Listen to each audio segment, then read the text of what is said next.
Viewer discretion is advised. It was a guy trying to come through the windows. Okay, was he black, white, or Hispanic? Burglary attempt just occurred, 603 The Vernon Deputy Street. Duckie Show features the proud men and women of public safety and those who support them. The stories, opinions, and experiences shared are the personal accounts of each guest and are presented as they remember them. The views expressed are solely those of the individuals speaking and do not necessarily reflect the views of any employer, agency, or organization. Welcome to the Deputy Duckie Show. I'm Antonio. This is Joe. Joe's a friend of mine and coworker. Joe grew up in New York, came down to Georgia, decided he wanted to be a police officer. Correct. He's been doing that for a while, but I want to know what it was like growing up in New York. As somebody who grew up in a more southern area, I want to know what it was like in New York, because I've actually never been to New York. You, of all people, have never been to New York? Never been to New York. Really? Yep. We should go. Anyway, did you grow up in Miami? I did. Oh, okay. Because I knew it was somewhere in Florida, and I know you spent time in Miami. I didn't know if you I grew was up there. Miami the whole time. Oh, okay. Yeah, I grew up on Long Island in a town named Freeport, which is on the south shore of Long Island, which is, I guess, lower middle class. It's got 30% white, 30% black, 30% Hispanic. So it's got a little bit of everything. In New York, the roads are a lot more different than they are down here. Everything's set up on a grid. So everything's north, south, east, west. So if you had friends that lived nearby, you didn't have to take a car to go see them. You could just get on your bike and ride to them. That's very similar to Miami. Miami was set up as a grid everywhere you went. Our streets were numerical, and it just increased. So ours weren't numerical. Obviously, if you go to Manhattan, they're numerical, but they were just all north, south, east, west, but they all had regular names. So okay. Yeah, I went to school. I went to public school until 5th grade, and then I had to transfer. I guess you would call it for behavioral reasons, but behavioral reasons? Are you sure about that? Yeah. It turns out I have a problem with authority. Who would have thought? And now you are authority. I am, but I take a much more lax approach to it than you do. So I'm just saying, law enforcement requires all walks of life to be working together to kind of create a balance. So, but yeah, after I transferred to a private school, I still got in trouble a lot, but not as much as I did in public school because there was a lot more structure. They had me go see a psychologist, and the results were basically it's a highly intelligent kid, but due to my upbringing, obviously I had lots of problems in my house growing up. So there was definitely some requirement for attention, so I would always act out in class. I always got good grades, but I, always be throwing shit around the classroom or, getting on What somebody type of stuff did he throw on classrooms? I remember to this day, I threw an open bottle of whiteout at one of my best friend's heads.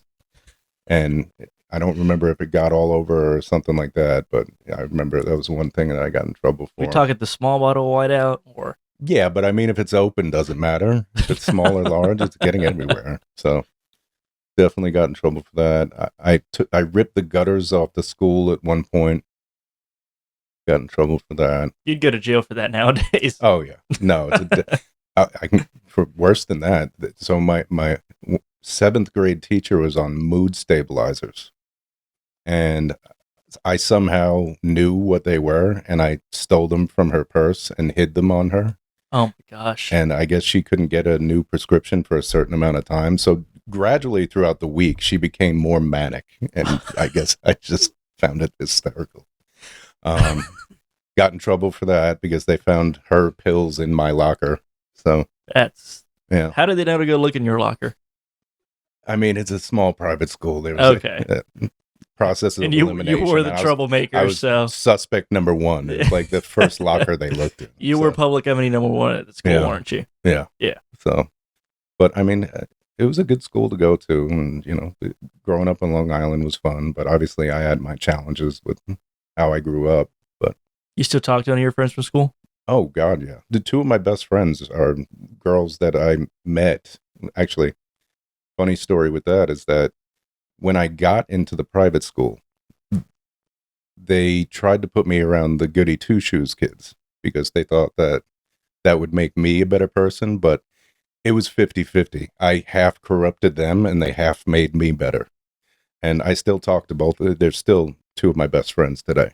So just all the personalities leaked into each other, and it just yeah, and it actually worked out for the best because they needed to grow up a little. They needed to live a little bit and get out of their shell. What do you mean by live a little bit?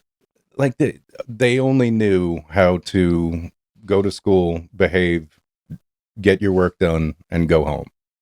And I was like, you're creating robots. You don't want to be a robot your entire life. And at 10 years old, I knew this. But also, you can't be ripping the gutters off the school. So there was a trade-off. We kind of met in the middle on that. Still talk to both of them to this day. Like, still two of my closest friends. So they all have their own kids and their own families. So what did you do after school? After school, I thought about going into the military, but I had a girlfriend at the time, and that's right about when the Iraq War was popping off. So I'm really dating myself on that. We were the first graduating year that was being recruited into the military for a war in like 20 years. Okay. So I was thinking about doing that. I had a Ranger contract set up, but I decided not to go that route because the girlfriend that I had didn't want me to go. So instead, I went to college. What did you do in college? What did you study? I started out with business administration, and I switched to finance afterwards. Okay. So you finished your degree? I did. What did you do with it? Well, initially, what did I do right after I graduated? I was working for a mortgage company for about a year. And then the same friend that I told you about, I got really close to her dad. Well, I was always close to her dad from the time I was like 10 years old. And he was always like this mysterious figure. He was a Wall Street guy, very well known. If you Googled him, you'd know who I'm talking about. He's the only person that's responsible for 2 separate financial crashes. So. I don't know if that's something to brag about. Well, I mean, I would. Had that type of clout would be amazing. I was responsible for 2 crises in this world. Is that the one? Yeah, but at the same time, I have a brain that's effective to the point that I can manipulate markets with my thoughts. That's how I would look at it. So anyway, long story short, I was always close to him, and he was more of a father to me, is more of a father to me than my own. And he sat me down one day. He was like, "Listen, you're too smart to sit here and do nothing. So you need to either come up with something that you can do and fit in with society," which wasn't going to happen, "or you need to find your way." So I started out working at his firm, I think in 2004. And I was there for almost 10 years. I started out as a clerk, and then I became a research analyst. And then ultimately I became the executive assistant to the CEO by the time I left. I just can't see you as an assistant. I was a very good assistant. I bet you were. Yeah. No, I mean, it depends on the person. When you're talking about somebody like that, yeah, I'll listen. I'll listen to what you have to say. But in your current role, listening's not one of your best skills. Listening is a very good skill. Following through with what I hear, not always so much. Because, dude, I'm going to be 41 tomorrow. Yeah. You learn to play the game where you go, and then you just do what you feel is right within the means of policy.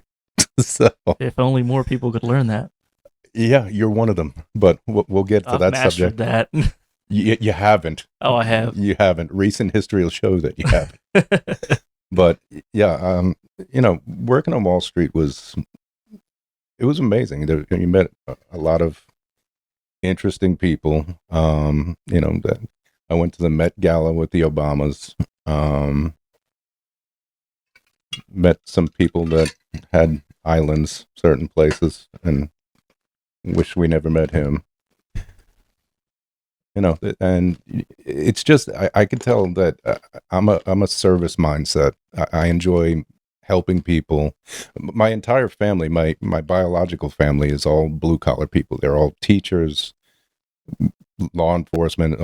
Half of my family is either NYPD or Long Island Police. So you do have a history of law enforcement in your family. Oh yeah, my So great having a history of law enforcement in your family, what made you want to do initially finance and business over a similar job? just seeing my friend's father, like just the allure to everything that he had access to, the way he lived his life. I remember we went to Miami once, and we go to a boat show, and he's looking. The Miami boat show is infamous to begin with. Yeah, and he gets on this one boat, and it's like $10 million, and he liked that one, and he's like, hey, all right, yeah, we'll call my finance guy, and we'll set something up for that one. And then he walks off of that boat, and then walks 3 boats down and sees one for $2 million. He says, that one too, I want that one also. And I was like, that I want to do. But I didn't like the lifestyle that comes with it. It's a lot of pomp and circumstance and people that are full of shit. And like, I'm not saying you don't get that in law enforcement, because that's half of our job also. But the core of who you have to be as a cop is, don't bullshit your coworkers, because your life depends on them. Yeah. So, and that's more what I'm about. I could deal with being lied to every day by the general public, but going to work every day and just dealing with people who've never seen a hard day in their life. They grew up in a very sheltered environment for the most part. Obviously, there's all walks of life everywhere. But just the average person in finance is just, they've never had a difficult life, and they want to feel like they rule the world. Like my friend's father grew up, he was a chef, was forced out of the kitchen because he had asthma, and just by chance started working at Solomon Brothers, which I don't know if you know anything about finance. I don't. It was like the Bear Stearns, or, well, I guess that's a bad example now, the Goldman Sachs of the 60s, 70s, and 80s. Okay.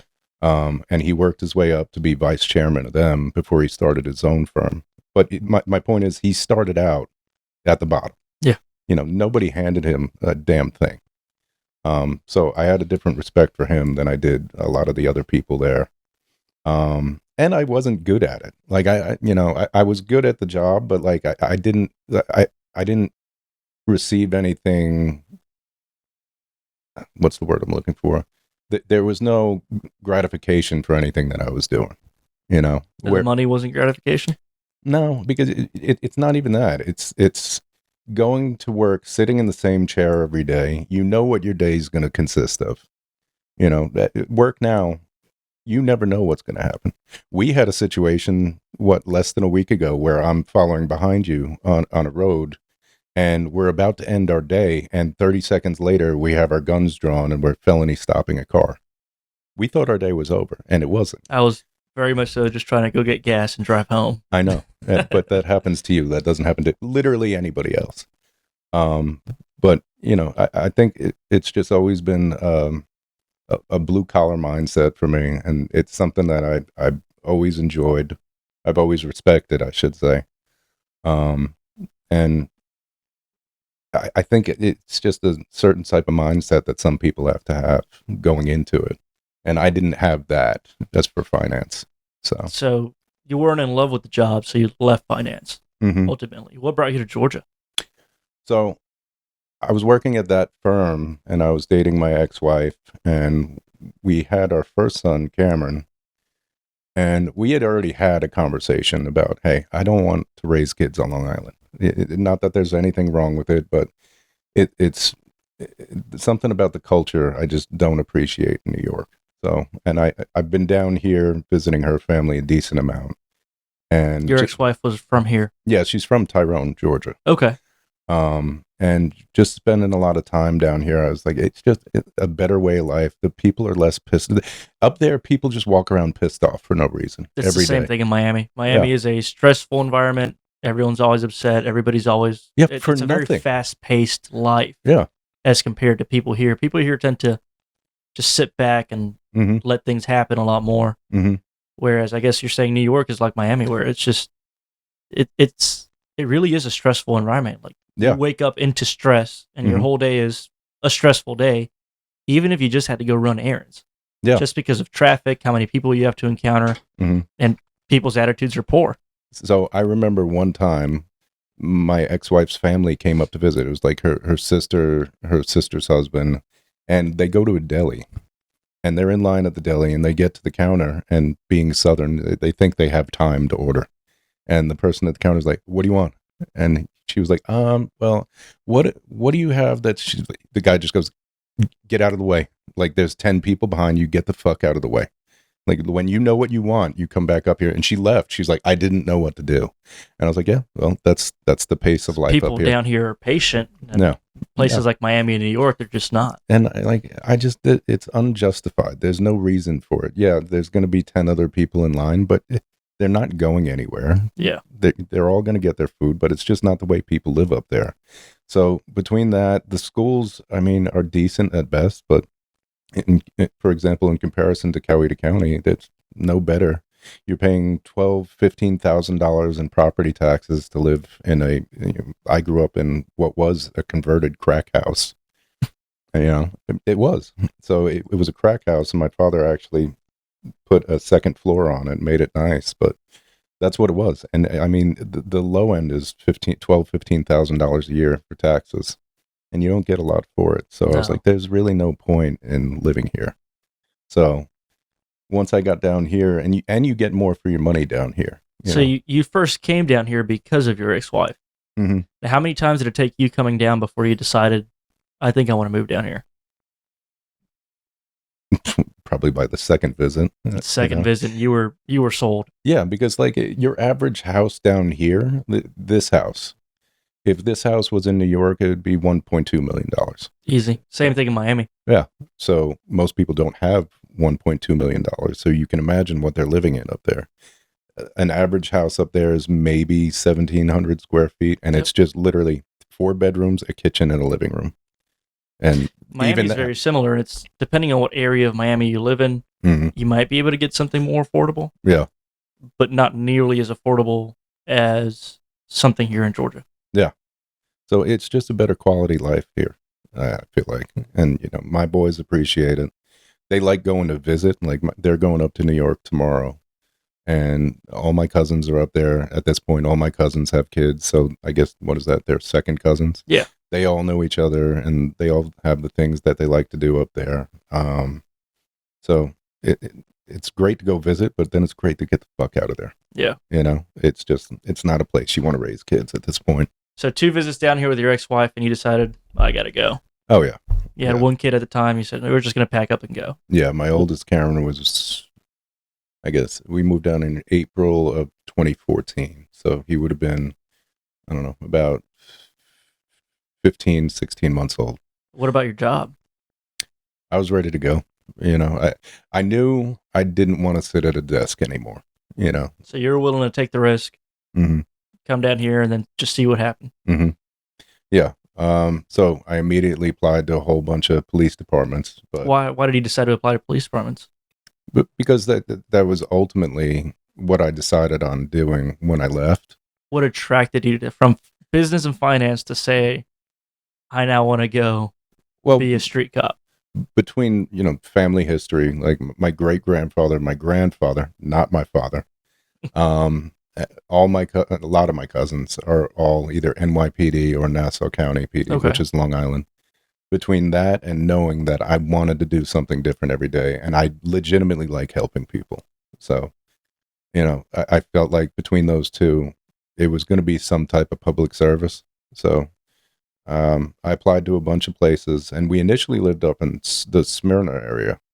Okay, so Cobb County. Mm-hmm. Applied there, had a bunch of different jobs, didn't like any of them. And then once the twins were born, that's when we decided, we're like, all right, we need help. Like, it's just the 2 of us up in Smyrna.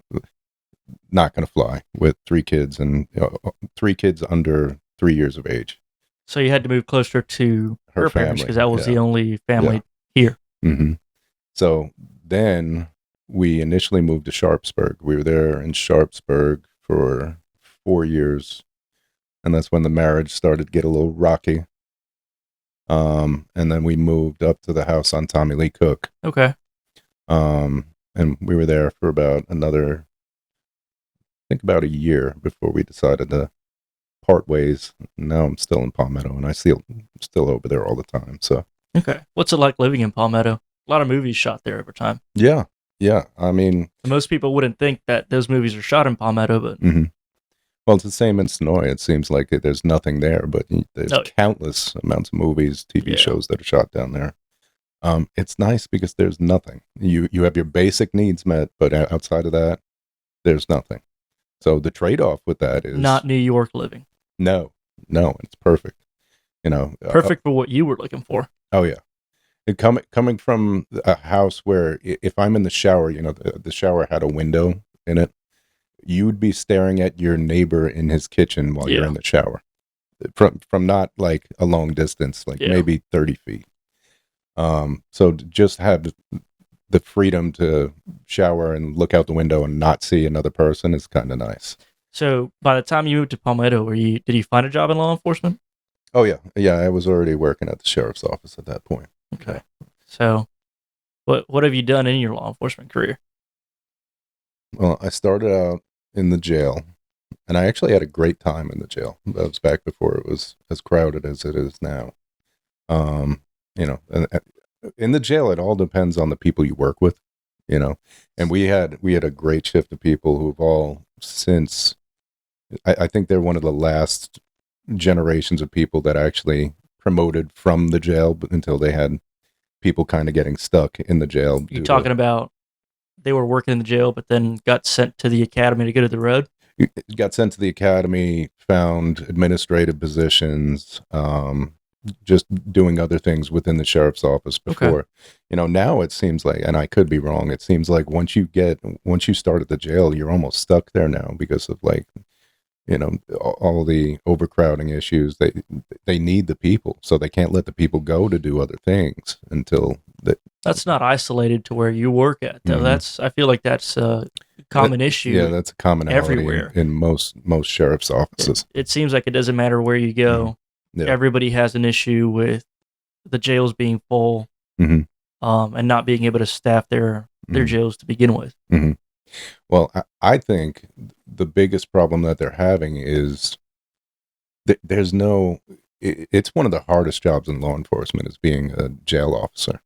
Why do you say that? Well, because the hours are awful. You're being paid to go to jail every day, and you're babysitting people. You're taking them to get their medications, taking them to court appearances and stuff like that. And outside of that, like, you have to feed them, you have to deal with their personal problems. Anytime they have, paperwork issues, like it all falls on you. And a lot of times, not a business and finance job. no. And a lot of times, these officers are 22, no life experience, and you have some of these people that are coming in that, they have legitimate financial concerns that they're trying to handle, and these kids, for all intents and purposes, they can't relate to them. So you get these young kids that are working there that are trying to handle problems the best that they can, but there's really no figuring it out other than to go to your manager and say, hey, this is what this person's problem is. And It's not just that. These kids, like you said, they're kids. They're just they're growing up. They're young.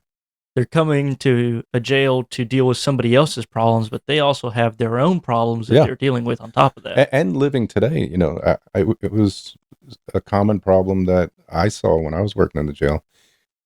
They make a good amount of money for a 22, 23-year-old, but it's not enough money to save up for a house. It's not enough money to live out on your own or try to establish yourself. It's a good stepping stone. But, the commonality between every sheriff's office is it's the worst job within law enforcement, but it's also the lowest paying, and you can't get new people in because you can't pay them more than the patrol deputies, because then what's the advantage to going through the academy, going on patrol, if the jailers are going to make more money than you? Exactly. So, but like I said, they essentially have a very isolated applicant pool that they can reach out to begin with. Yeah. So really the job inside the jail is for somebody that's like 18 to 26, because how do you make an entry-level wage, or what nowadays would be, I guess, lower middle-class wage, and decide that you want to have a family, Mhm. buy a house, you're not able to on what you're describing essentially. No, it's either gotta, you can, but you're going to be living in a trailer at best, at least to start out, or you're going to have a spouse that makes more money than you. That's the only really two ways. Or it's got to be your passion, and you got to be in it for the long haul and know that down the line you'll make more money. In other words, you better like what you're doing. Yeah, it's got to be a passion. It's got to be a calling. And I think that's for anybody. I don't understand being in law enforcement just because it's a paycheck. There's people out there like that, though. It's a fucking hard paycheck for something you don't like. Yeah. You could do more. You could do less for more money and be happier if this isn't what you want to do. You want to be screamed at all day, which I really don't mind. I like being screamed at by the public, but I don't like being hot. That's anybody that's worked with me. You are hot sitting in your car with the AC blasting. At 60 degrees, I'll be fucking miserable. Anybody that's worked with me knows I could be in sub-zero temperatures and be happy. As soon as it crosses over 81 degrees, I turn into a different person. And I don't like it. I never have. I never will. So you left the jail. You decided, I want to go to patrol. Mm-hmm. So how was that transition for you? So it was hard because I was already, the marriage was starting to fall apart. It was a really rough time for me personally. And then you added, we were in the process of moving from the house in Sharpsburg to the house in Palmetto. We had young kids, and I threw in an academy on top of that. So by the time I got out of the academy, and I'm sure it's well known, like I was emotionally numb, and I don't think I did anything the first year on patrol. I answered my calls, and that was it. You were very well known for just answering your calls. Yeah, that first year was. Don't expect a lot, essentially. Expect the very minimum. Yeah. Which, honestly, you blend in well doing that, because a lot of people come into this job and just do what they have to and don't do much else. Yeah. Well, yeah, that first year was not really who I am, and it is what it is at this point. But there was just so much I didn't talk about at the time, which obviously came out over time. But it was definitely like night and day personally, or professionally, because I was going from a managed schedule where you work as the team and you have to, this happens at this time, this happens at this time, they eat at this time, they go to sleep at this time, they have to be at court at this time, to basically you get in a patrol car and you just go do cop stuff. And outside of answering calls, it's up to you how you want to spend that time. And that first year I was like, I'm just answering calls. Because I was going home and I was trying to figure out, okay, I got to buy another house. I got to move out of here. How do we tell the kids? How do we do? So by the time we were talking about earlier, you have a job where you have to deal with other people's problems and you still have your own problems on top of that. Yeah. And that's the crux of it, is that you need to be able to put that shit away. And for some people it's hard, for some people it's easy. I think for me, it's normally easy under normal circumstances, but that was a lot all at once. So my father had killed himself. I was getting a divorce. We had just got out of COVID. My grandfather died, and it was just out of control. So I think I mentally just went blank for a minute. And that all happened in that first year on patrol. But slowly I came out of it. And it first was the realization that I was in it. Just realizing, hey, like, you're not acting like yourself, and you're not acting like how everybody else on patrol is acting. And I'm sure they fucking know it. Oh, yeah. So I was like, I got to pick it up. I got to do something. So, and it started with just, stopping cars, making public contacts and just, self-initiated work. And slowly I just got better at it. I'm by no means an all-star, but, it's much better than what it used to be. And I've hit a point, we just had our reviews, and one of the things they asked on the review was like, what do you think your strong suits are? I was like, I'm good to be left alone without a supervisor at this point. Like, unless this whole it's something, job is being left alone and unsupervised. So yeah. Well, there's some people that need supervision, and I think I've hit a point. But you shouldn't in this career. This career is meant for limited supervision. You should be, make a decision. The bread and butter of law enforcement is, hey, you're out there and you're going to have a gun and you're going to be given the opportunity to take people's rights away. Mhm. That implies that we should be able to let you do your job and trust you to do your job with limited supervision as it is, Mhm. because you can't have somebody there every day, Mhm. right behind It's you in every impossible. call, It's impossible. to be like, yeah, that's a good decision. No, but the caveat to that is you have to be trusted at the same time. Yeah. It's a one public thing. trust position. Yeah. It's one thing if you're willing to make the decisions, but you have to be trusted by your supervision. What are some of the highlights of your career? To be honest, dude, it's not what everybody would think it is. I like when there's a missing child and, I'm the one able to lay eyes on them, or there's somebody that was choking or having a heart attack and you can do chest compressions and you at least bring them back. It's those type of things. It's not the high adrenaline stuff for most people. I don't need that like I used to.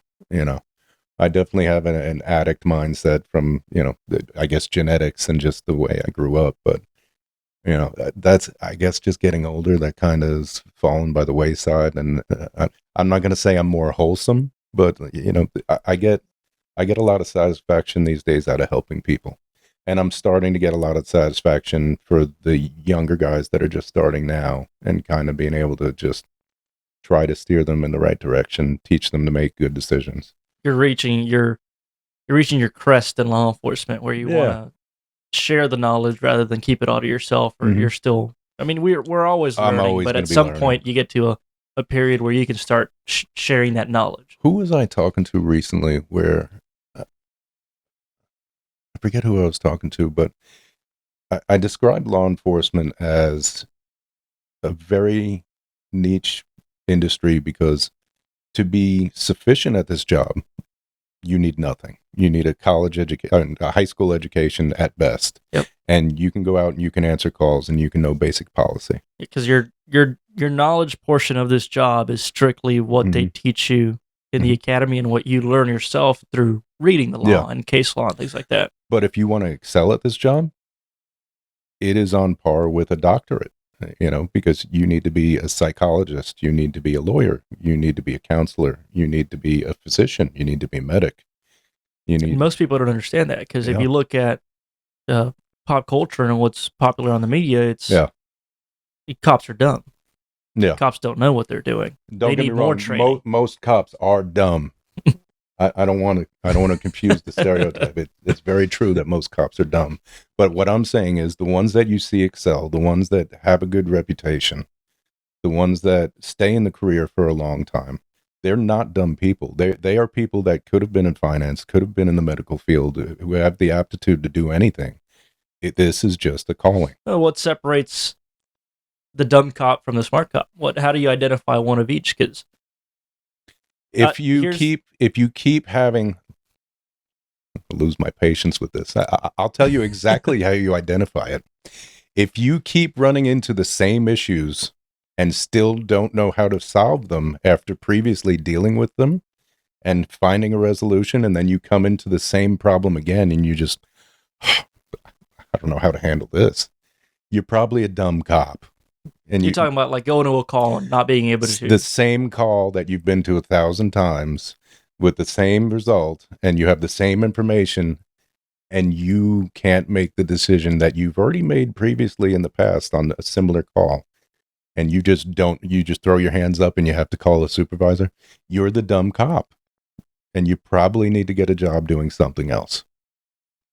But what about all those cops you see online? What cops you see online? All the cops you see online, is that a good cop or a bad cop? Because I'll tell you what the mentality is. The mentality I have is, if you haven't made the news at least once, you're probably not out there doing your job. I've never been on the news. Yes, you have. When? Yes, you have. No, I haven't. Yes, you have. I'm certain you've made the news at least once. I mean, my body cam footage has. That's making the news. But my name has never been in the news. And I feel like that's a good thing. You have a differing opinion. But if you're not out there working and putting yourself out there, you'll never... Everything gets put on video nowadays and everything gets posted. Right. Absolutely everything. So if you're not out there exposing yourself, you're not going to get put on the news. And that's what people think, oh, they only they only record the bad cops. Only the bad cops get posted online. But in reality, if you're just out there working, you're going to get posted online at some point. Yeah. Somebody's not going to agree with what you did or with the decision you're making as it pertains to them and their situation. And you're going to get posted online and be plastered as a bad cop when really you're just doing your job. So what separates I'm doing my job from I'm a bad cop? Ability, capability, and resilience, I think. Because like you're always going to have situations where if you stay in law enforcement long enough, there will be some adversity like you're talking about, and you're going to encounter situations where the public is not going to agree with the decision you make, or your supervisors may not agree with the decision you make. But if you can adapt in those situations, learn from them so you don't make the same mistake the second time, I think you'll notice, and this is any career field, you'll notice that you slowly step up and you slowly make a difference and you slowly make better choices. That's the good cop. The bad cop is the one that falls for the same fucking thing every time and can't seem to find a new way out of it. And they're just fighting in a paper bag and can't find their way out. That's the bad cop. See, I think you have a differing opinion on what a bad cop is. I'm relating bad cop to dumb cop. You're relating bad cop to someone who's... Unlawful cop. Yes. See, to me, a bad cop is someone that can't and shouldn't be doing the job. Let's be honest.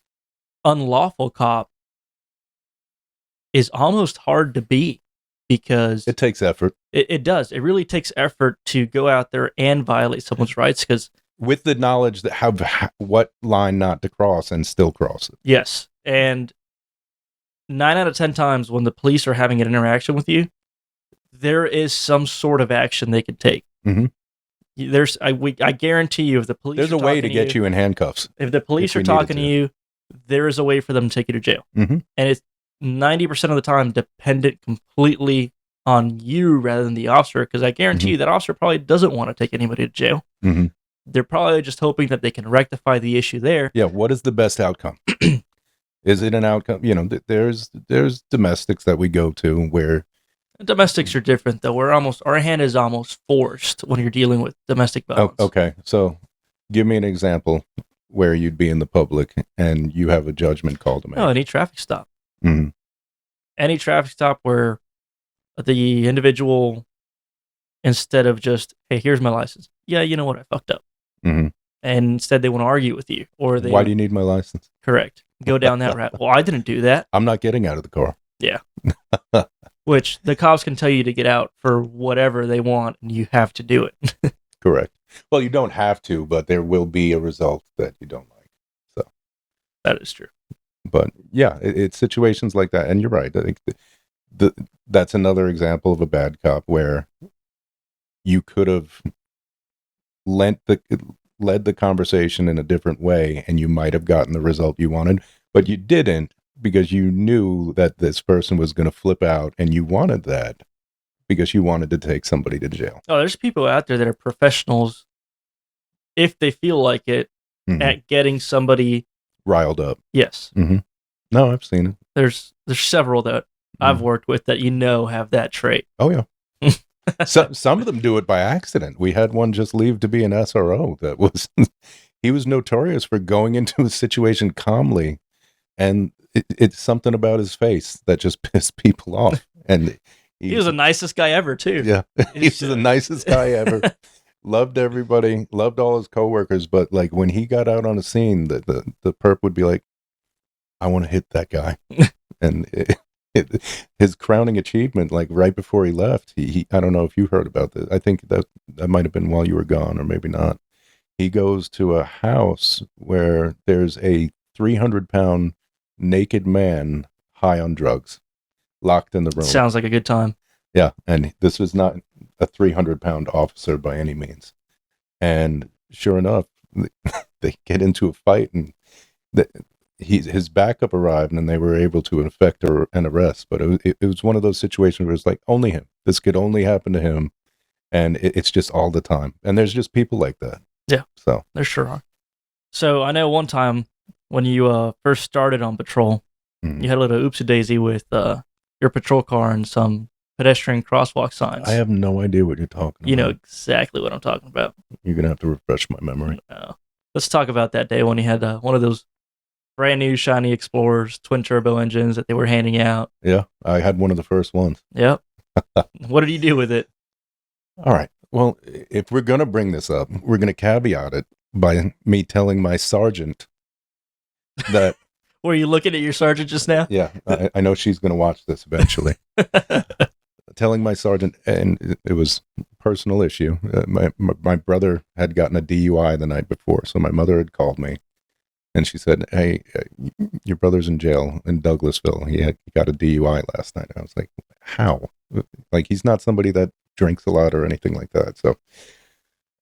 So by the time I got back from getting him out of jail, it was like 2:00 in the morning. I normally wake up at 3:00 in the morning because I'm going to the gym. I obviously wasn't doing that. So I might have got 3 hours of sleep. So when I woke up, I texted my sergeant and I said, "Hey, I'm just letting you know, like, I slept like 2-3 hours last night. Like, should I just take the day off? Should I come in late?" And she's like, "We're really short today. If we could use you if you're coming in." I was like, "All right, I guess I'm going to work." Should not be the answer because there's no way you can safely work a 12.5-hour shift every day, right, off of 2 to 3 hours of sleep. In her defense, she was a pretty new sergeant at that time, and I think she was more worried about, you know, making sure that we were staffed, and so I understood it. So, and like after I got up and I had an energy drink, I thought I was fine, and apparently not. And it was raining that day, and this is a crosswalk that I pass 20 times a day, you know, if I'm in that zone.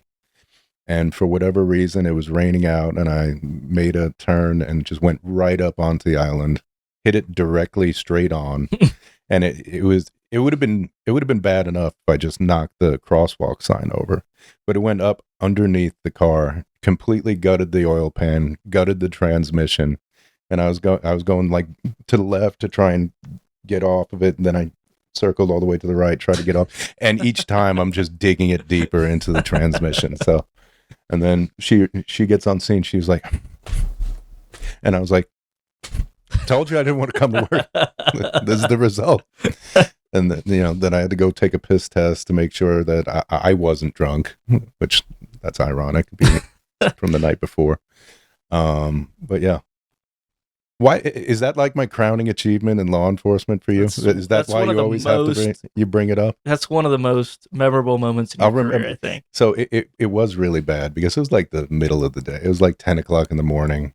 Rush hour was just calming down, and all these cars were passing by, and just dumbass deputy sitting on the side of the road. I wish we had that video. I really do. I'm glad we don't. So, speaking of that, though, do you think that?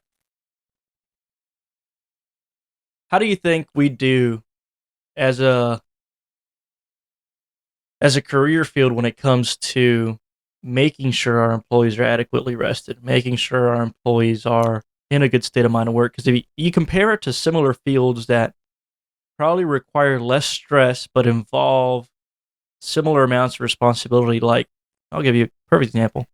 Flying. If you want to be a pilot, the FAA doesn't let you. You have a certain amount of hours that you're allowed to fly. A certain amount of hours you can only work. You have to have a good night's rest beforehand. Like, you can't, like, they have so many strict rules around it, and obviously you're responsible for a plane full of people. When you're dealing in law enforcement, you're responsible for entire county, thousands of people at one point. I mean, an entire county and entire city. The stakes are potentially lower in law enforcement than going 600 miles an hour in the sky. However, nonetheless, you're driving around in a car. You're still driving around in a county vehicle. So I guess there's some accountability for supervision, but at the same time, I think it shouldn't be completely up to the supervisors. It shouldn't be up to captains or anything like that. You're a grown adult. You got handed a badge for a reason. Make sure you get the right amount of sleep. You have 12 hours off, barring you living 3-4 hours outside of the county, which you won't because that you can't do that. You have a window to sleep.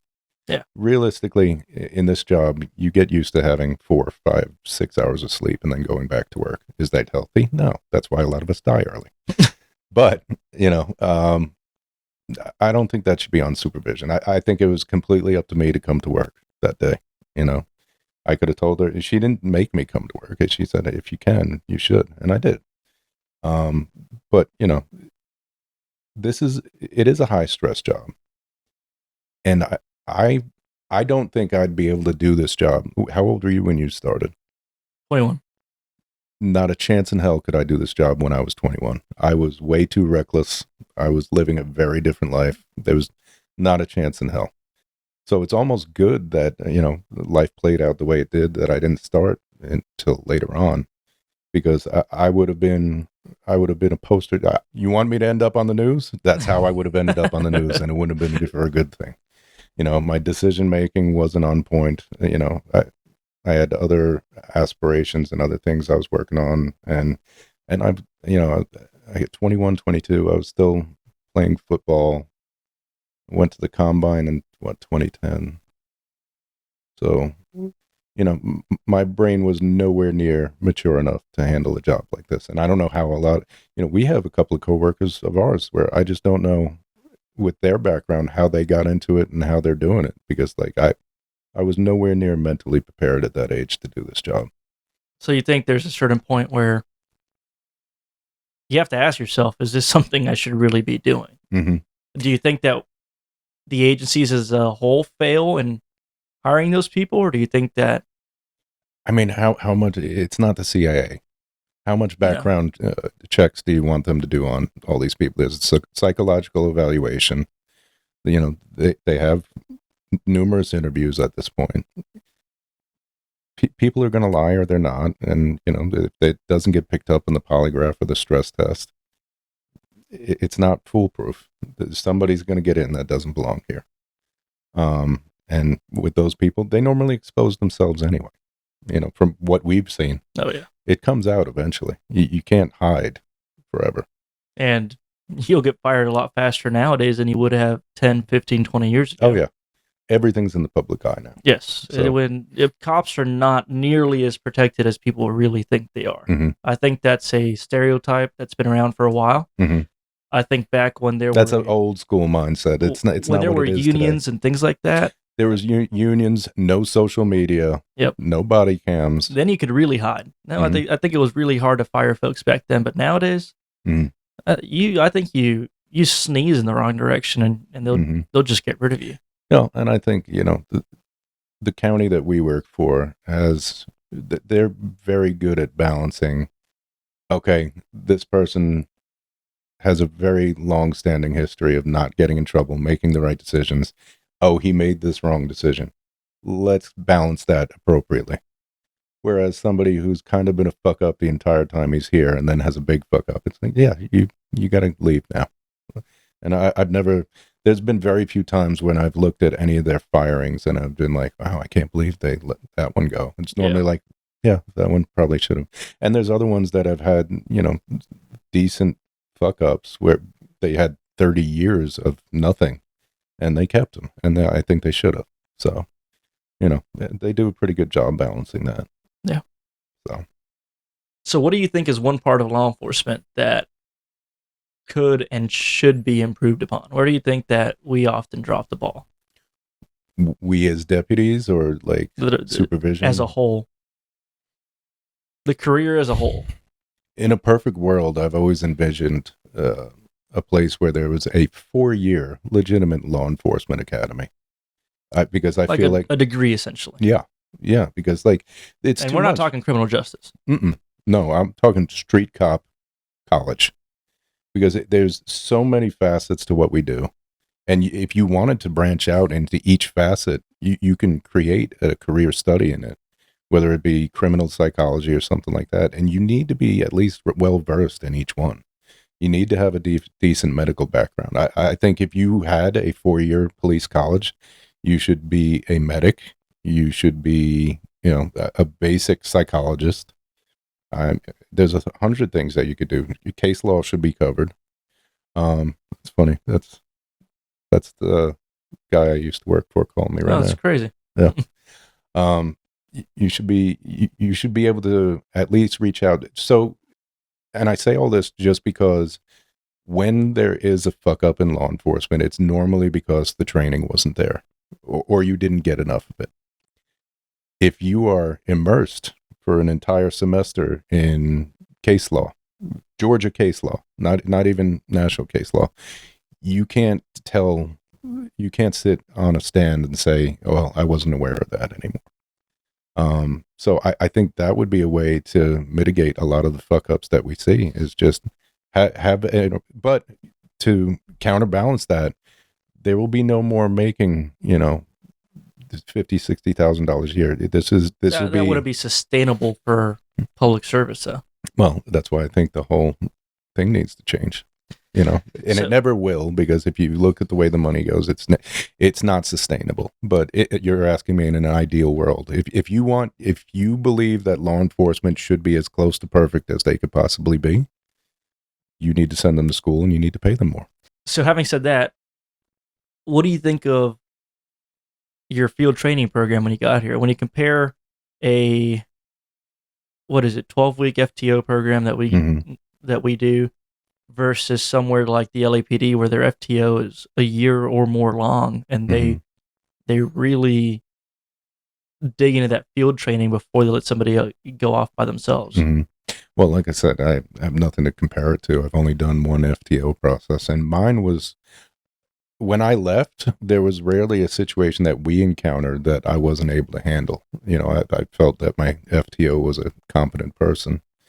That's only from my experience. I don't know if other people have been kicked out of their FTO car and just froze for 6 months because they weren't confident. But even with that, are you freezing because you're not confident, or are you freezing because you didn't get the training, or are you freezing because of both? Do you think that everybody, though, goes into a 12-week FTO and comes out and is like, yep, I know what I'm doing. I think I'm confident. I think I've seen everything I need to see, with a trainer there with me to help me out? Well, no, because at 5 years, you haven't seen everything you need to see. So that what is the relative balance? I think 12 weeks is sufficient to get you out on your own and get somebody else in the FTO's car to kind of train them up, shove knowledge in their head and spit them out. Do I think it could be better? Yeah, but then you're getting into efficiency. What is reasonable? Do you keep somebody in a car for 8-10 months to a year? But let's put it this way. The state just changed their minimum mandated hours for basic certification, increased those hours. Mm-hmm. But then it seems like no agencies said, hey, we're training them better at the basic level. We think we need to have more hours at the FTO level to make sure that what they did learn at the basic level gets reinforced during FTO to make them better cops. Make sure it transmits into we being a street cop. Well, almost double the number of training hours required. Mm-hmm. And we said, no, we can still fit all that into a 12-week FTO. Mm-hmm. Well, I also think there's only so much that you're going to be able to. At what point does it become repetitive? After you've covered how to work an accident, how to do an interview and an investigation, how to search a car, how to conduct a traffic stop, how to deliver a death notification. Once you've checked all the boxes, how many times are you going to check the box? Because part of that is repetition. But part of the FTO process is not just showing them how to do it, making sure they know how to do it, and it's just how comfortable are they? And I think that if you wanted me to pick something that needs to be improved, not just here, but in law enforcement in general, can your FTO say in confidence that this person belongs out here and they're comfortable? That's the difference maker. Because you can put and somebody. The agency has to respect that decision too. Mm-hmm. Yeah, you could put somebody out there and they could pass the FTO written test. But if you put them immediately, if you first day on patrol out of shadow phase, they go to a violent domestic. How many of those have they handled in FTO? Probably none. That's just repetition. But that's where you work is not that busy. If they go and work somewhere like Atlanta, They might see those violent domestics every day, Mm-hmm. and then only see a relaxed domestic once a month. Well, maybe we should set it up as a field trip. I've actually said that in the past. I've said Our maybe we FTO need to have process should be a field trip to Atlanta. a student exchange program where halfway through FTO you swap spots with a metro agency. Teach them how to do a country police job, and you bring us into the city. Yep. Actually, I think that would work. Mm-hmm. Well, then you get into liability and shit like that. I don't know how they'd pull that off. I'm sure there's a way to pull it off. Yeah, you let chiefs and sheriffs figure that out. That's not up to us. Yeah. I'd be up for it. I'd be up to watch it, that's for sure. From a distance. Anything else you want to add? No, I think we covered a lot. I'm sure we can get into a lot of... When we come back for episode 2, between Antonio and I, we'll cover some other topics. I'll try to think of some good So ones. you think there's going to be an episode 2? I think I was good. Put it in the comment section how I did. I don't know. We'll find out. I guess we will find out how you did. They're either going to love you or hate you. It's one or the other. I mean, that's how I've been in law enforcement anyways. So it's not going to be any different on here. So you're used to it. Yeah. What about what if you start getting DMs, hateful DMs? I don't know that I would. I don't get DMs. Is it just because I'm old? Nobody direct messages me? Do you know how to get to that section? Yes. Yeah. End this. You're the one that said old. Yeah. No. I'm still at the age where if I wanted to talk to somebody, I'd call it or text. I text. He texts very slowly. Actually, here's the thing that bothers me about him is he will send you voice messages instead of just calling you. All right. So when I'm driving, that's what I do. Okay. Are you going to play one right now? Yeah, I am, because I save them on purpose to hold as evidence for the future. That's maniacal of you. That is absurd. But it's very you. This is the type of messages I get. Look, where is it? One more inappropriate outburst from you, and I'm going to the supervisors. I don't like your behavior. Also, we can hear you speeding in the background. Let's not forget that. First of all, you don't know I'm speeding, and I stand by that. And we should go to the supervisors about you more often. Oh, should you? Yeah. That's interesting. We do. For what? What did I do to you? I mean, do you want me to go over that on camera? What did I do to you? You got me an 8-ounce Red Bull for a 9-hour interview. Go file that complaint.